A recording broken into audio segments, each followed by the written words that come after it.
इसके बाद मैं और व्रूम दोनों जने अपने काम पर वापस लौटे। लड़कियां अपना काम कर रही थी। तभी व्रूम को एक कॉल आता है अमेरिका से किसी 30 साल के बंदे का। व्रूम बोला, good afternoon sir, western appliances, Victor speaking, how may I help you? Mister Fox, हाँ तू ही कर सकता है और कौन करेगा, सामने फ़ोन पर बंदा बोला। शायद उसने शराब पी रखी थी। कौन है भाई? मैंने पूछा। सर मैं कंफर्म करना चाहता हूँ, हाँ मेरी बात मिस्टर फॉक्स से ही हो रही है। मैं शर्त लगा सकता हूँ तेरी बात मुझसे ही हो रही है, और तू मेरा नाम जानता है, इसका मतलब ये नहीं कि तू मेरे को कचरा बेचेगा। सर क्या प्रॉब्लम हो गई आपके खरीदे हुए वैक्यूम क्लीनर में? रूम ने पूछा। अरे तुम्हारे वैक्यूम क्लीनर ने मिट्टी चूसना बंद कर दिया है। सॉरी सर, सॉरी मत बोल, तुम्हारे वैक्यूम क्लीनर ने ये मिट्टी चूसना बंद कर दिया है। सर शायद आपने डस्ट बैग्स निकाले नहीं होंगे, चेंज नहीं किए होंगे। आपको पता है आपने लास्ट टाइम कब चेंज किए थे? लेकिन वो गंदी गंदी गालियाँ देने लगा। रूम ने क्या किया, 2 मिनट फ़ोन होल्ड पे रखा, म्यूट पे रखा, और खूब पेट भर के गालियाँ दी। वापस लाइन पर आकर नॉर्मल लैंग्वेज में बात करने लगा। सर प्लीज़ बैग्स को चेंज कर लीजिए। बंदा मान ही नहीं रहा था। वो समझ गया ये व्रूम है इंडिया का ही बंदा, तो उसने हमारी कंट्री को गंदी गंदी गालियाँ देना शुरू कर दी। व्रूम ने फ़ोन काटा और ज़ोर से टेबल के नीचे लात मारी, जिससे सारी पावर की वायर्स बिगड़ गई और सबके फ़ोन डिस्कनेक्ट हो गए। उसको अमेरिकन पे बहुत गुस्सा आ रहा था कि ये रेसिस्ट होते हैं, बहुत बुरे होते हैं। वो खड़ा होकर के अपना गुस्सा दिखाने लगा, तो मैं नीचे झुककर सिस्टम को ठीक करने लगा। राधिका ने बोला, रहने दे, एक्सक्यूज़ मिल गया है काम ना करने का। मैंने कहा ठीक है। इसके बाद मैं जेरोक्स मशीन के पास में गया बख्शी के पेपर्स का कुछ काम करने के लिए। तो वहाँ पे मशीन भी ठीक काम नहीं कर रही थी, जेरोक्स मशीन। पेपर्स जैम हो गए थे। तो मैंने क्या किया, ट्रे निकाली, पेपर्स को सेट किया। लेकिन उस वक्त मुझे पता नहीं था उन पेपर्स के बीच में मेरी आईडी भी रह गई है, जो गले में टंगी हुई थी। मैंने उसे रखा और मशीन स्टार्ट हो गई। मशीन स्टार्ट हो गई तो बख्शी के पेपर्स के साथ साथ मेरे गले में टंगी हुई आईडी भी अंदर खींचने लगी मशीन। और जैसे वो खींचने लगी तो मेरा दम घुटने लगा। अब मुंह में से निकला। मैंने ज़ोर से चिल्लाया और ज़ोर से मशीन को किक करने की कोशिश की। रूम ने देखा कुछ गड़बड़ है। वो भाग के आया कमरे के अंदर। वो देखने लगा मशीन को, क्या चल रहा है। मैंने कहा कुछ कर। उसने कैंची उठाई, मैं काट दूँ। मुस्कुरा के मेरी तरफ देखने लगा। मैं काट। उसने जब आईडी काटी तो मुझे सांस आई। इसके बाद मैंने रूम से बोला, तू आदमी बुरा नहीं है यार, तेरी ज़िंदगी में किसी चीज़ की कमी है। बोला किस चीज़ की? इसके बाद हम दोनों में बातें होने लगी। मैंने बोला किसी चीज़ की कमी है तेरी ज़िंदगी में। अरे तू बता किस चीज़ की कमी है मेरी ज़िंदगी में, है कोई चीज़? बोला क्या? मैंने बोला सच्चे प्यार की कमी है। हैं भाई, मेरे पास तो इतनी सारी गर्लफ्रेंड्स हैं, मुझे क्या ज़रूरत है प्यार की?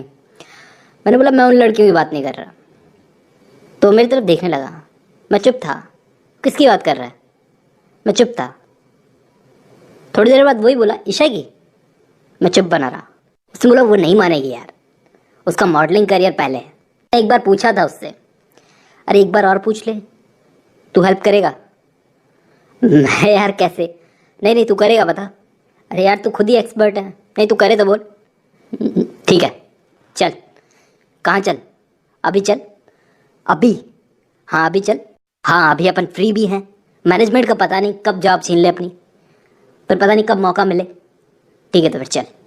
हम दोनों पहुँचे। लड़कियाँ हमको देख रही थी। फिर ईशा ने पूछा सब ठीक तो था अंदर? अंदर से आवाज़ें आ रही थी कुछ। मैंने बोला कुछ नहीं, बस वो मशीन ख़राब हो गई थी। तो तुम में से सब में से स्नैक्स कौन खाने चलेगा? मैंने ईशा की तरफ देखते हुए बोला। तो ईशा बोली हाँ हाँ मैं चलूँगी। तो प्रियंका का हाथ खींचते हुए बोला, लेकिन प्रियंका बोली नहीं मुझे यहाँ रुकना पड़ेगा, गणेश का कॉल आने वाला है। अरे ये गणेश, आप सोच सकते हो मेरे अंदर ये सुनकर क्या फीलिंग आई होगी। राधिका बोली मैं भी चलूँगी, मैं भी चलूँगी। मैंने बोला राधिका तुम यहीं बैठ जाओ। राधिका यहाँ पर शायद बख्शी आने वाला है राउंड लगाने के लिए, तुमको यहाँ रहना बहुत ज़रूरी है। इसके बाद हम लोग गए, राधिका वहीं रह गई। रूम ने एक सैंडविच मंगवाया और चिप्स ली, और ईशा रूम के पास में बैठ गई। उसने सोडा वाटर कुछ लिया था और मैं उनसे बिल्कुल अलग जा कर के बैठ गया। मैंने कहा इनको प्राइवेसी मिलनी चाहिए बात करने के लिए। अब वहाँ पर ईशा ने पूछा श्याम नहीं आ रहा यहाँ पर? तो रूम बोलने लगा कुछ काम है उसको। थोड़ी देर बाद रूम ने बात निकाली, एक्चुअली ईशा मुझे कुछ कहना है। हाँ बोलो। उसने शक की नज़र से अपने आईब्रो ऊपर उठा कर बोला। ये देखकर उसका तो गला ही सूख गया। एक्चुअली ईशा मैं तुम्हारे बारे में सोचता रहता हूँ। रियली? हाँ बहुत सारी लड़कियों से आज तक मिला हूँ, लेकिन तुम जैसी नहीं। उसने इधर उधर बातें ना घुमाते हुए डायरेक्टली उससे पूछ ही लिया। ये सुनने के बाद ईशा कुछ मोमेंट तक चुप ही बैठी रही, कुछ नहीं बोली। पर वो बोली तुम क्या एक्सपेक्ट कर रहे हो, मैं क्या बोलूँगी। तो बोला पता नहीं, शायद हाँ। तो उसने कहा अच्छा, लेकिन अनफॉर्चुनेटली तुमको मालूम है ये वर्ड मेरे मुंह से निकलता नहीं है। वो सीरियस होके बोली, तुमको पहले ही बता चुकी हूँ, तुमने पहले भी मुझसे पूछा था ना। मेरे लिए मेरा मॉडलिंग करियर पहले है, और तुम्हारा क्या भरोसा, तुम्हारे लिए लड़कियां एक खेल है, किसी टीवी चैनल की तरह। रूम ने समझाने की कोशिश की लेकिन वो मान ही नहीं रही थी। शायद वो रोने ही वाली थी, तो रूम ने सारा मामला संभाला। लेकिन अब हम दोनों को सच में श्योर हो गए थे हम दोनों कि ये लड़की वाकई रूम में इंटरेस्टेड नहीं है। इसके बाद हम लोग वापस काम पर लौट गए। रूम और ईशा चुप थे, प्रियंका और राधिका आपस में बात कर रहे थे। अभी प्रियंका के पास उसकी माँ का फ़ोन आया। मैंने आपको बताया था इसका फ़ोन मैंने टैप कर रखा है। तो गणेश अगले महीने इंडिया आ रहा है, उसकी माँ ने बोला। इसी ट्रिप में वो शादी भी करना चाहता है। ये चीज़ सुनकर वो शॉक हो गई। लेकिन मम्मी अगले महीने, इतनी जल्दी? नहीं नहीं यार, पहले जानने तो दो उस लड़के को। लेकिन उसकी माँ मान ही नहीं रही थी, उसे इमोशनल ब्लैकमेल करने लगी। ये सही कहती थी, इसकी माँ एकदम मेलोड्रामा टाइप की है। मैं सब कुछ सुन रहा था। फिर उसकी माँ बोली लेकिन बेटा गणेश में बुराई क्या है, और रोज रोज नहीं आते ऐसे रिश्ते, समझा कर। या फिर तू अभी भी उस कॉल सेंटर वाले छोकरे के शाम के चक्कर में पड़ी हुई है। इतना सुनते ही मैं अपनी सीट पर कूद कर बैठ गया। वहाँ प्रियंका ने अपनी माँ से थोड़ा सोचने का टाइम मांगा और फ़ोन काट दिया। फ़ोन काट के वो सबको बताने लगी, यार मेरी मम्मी चाहती है इसी महीने मेरी शादी हो। राधिका बोली जब करनी है तो कर ले, इतना की सोच रही है। रूम बोला हाँ हाँ कर ले भाई कर ले, नई नई कार मिल जाएगी तेरे को। मैंने नजरें घुमा के उसकी तरफ देखा, क्या चाहता है ये लोग बातें कर रहे थे आपस में, तो मेरे दिमाग में प्रियंका की माँ के वो वर्ड्स घूम रहे थे, यूजलेस कॉल सेंटर वाला लड़का श्याम। मुझे याद आ गई वो रात जब मैं प्रियंका के साथ में कैफे में मिला था। एक शर्त पर हम लोग मिले थे कि अब नहीं लड़ेंगे। अब हम लोगों में लड़ाइयाँ भी होने लगी थी। शायद प्रियंका की मदर ये सोचती थी कि मैं एक लूज़र टाइप का हूँ, और मेरे साथ उनकी बेटी अटक गई है। उनकी बेटी को मैंने बिल्कुल चेंज कर दिया। हमेशा की तरह वो इस बार भी लेट आई थी। हेयर कट करवा लिया था, शॉर्ट करवा लिए थे हेयर। मुझे उसके लंबे बाल बहुत पसंद थे, लेकिन उसने मेरी बिल्कुल नहीं सुनी और कटवाया आई बाल। वो बोली सॉरी, हेयर ड्रेसर के पास में गई थी, उसने बहुत टाइम ले लिया। मैंने कहा कोई बात नहीं, तुम्हारे लिए हेयर कट ज़्यादा ज़रूरी है ना, मुझसे भी शायद। वो बोली सॉरी बोलो ना। हाँ, मेरा आधा घंटा बराबर तुम्हारा एक सॉरी, फिर 2 घंटे का भी ले लेना, फिर 4 सॉरी बोल देना, फिर काम ख़त्म। वो मुझे मनाने लगी। इसके बाद वो अपनी मदर की बात करने लगी कि मेरी माँ तुम्हें पसंद नहीं करती, उनको लगता है कि तुमने मुझे बदल दिया है। मुझे इस बात पर बहुत गुस्सा आ गया। मैंने तुमको बदला है। मैंने बोला तुम्हारी माँ साइको है एक नंबर की, मानो या मत मानो। उस दिन उसकी माँ की वजह से हम दोनों में बहुत लड़ाई हुई। अब हम दोनों में बहुत लड़ाइयाँ होने लगी थी। मैं उस पर चिल्ला रहा था, वो रो रही थी। पता नहीं ज़िंदगी कहाँ लेके जाएगी। इसके बाद में थोड़ी देर बाद मैंने घड़ी देखी, रात के 2 बजे थे।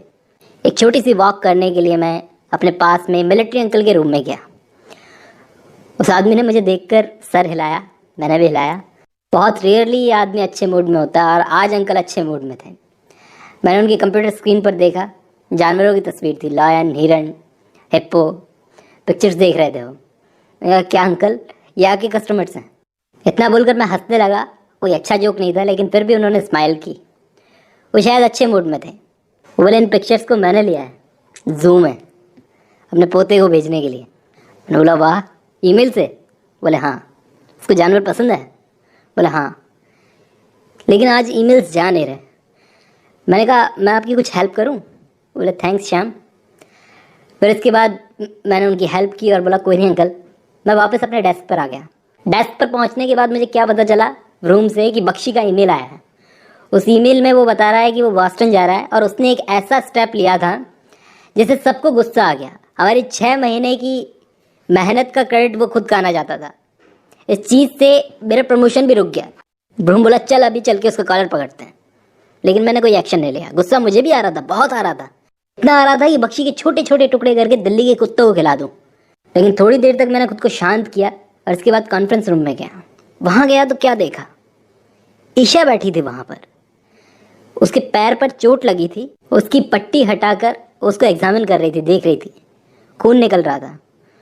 मैंने पूछा ईशा ठीक तो हो, अकेली क्या कर रही हो यहाँ पर? मैं उसके पास में गया, बोली हेलो श्याम।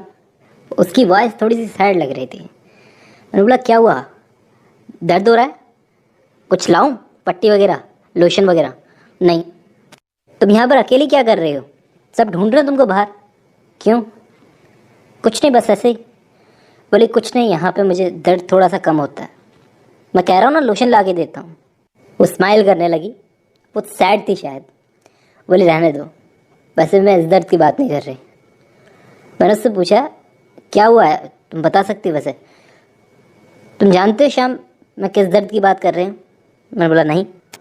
इस दर्द से भी ज़्यादा तकलीफ देता है दिमागी दर्द। वो बोलने लगी। मैंने बोला सही बोल रही हो, तुमने कभी फील किया है? मैंने बोला नहीं। हर कोई करता है, छुपाओ मत, हर किसी का एक डार्क साइड होता है। क्या? हाँ, कुछ ऐसा जो तुम खुद को बिल्कुल पसंद नहीं करते, एक गिल्ट। तुमने कभी गिल्ट फील किया श्याम? क्या बहकी बहकी बातें कर रही है लड़की। अगर तुम मुझे जज ना करो तो तुमको एक बात बताऊं, उसने मुझसे कहा। मैंने कहा बताओ। मैं वैसे भी किसी को जज नहीं करता। इसके बाद उसने मुझे एक बात बताई जिसे सुनकर मुझे वाकई बहुत शौक लगा, और वो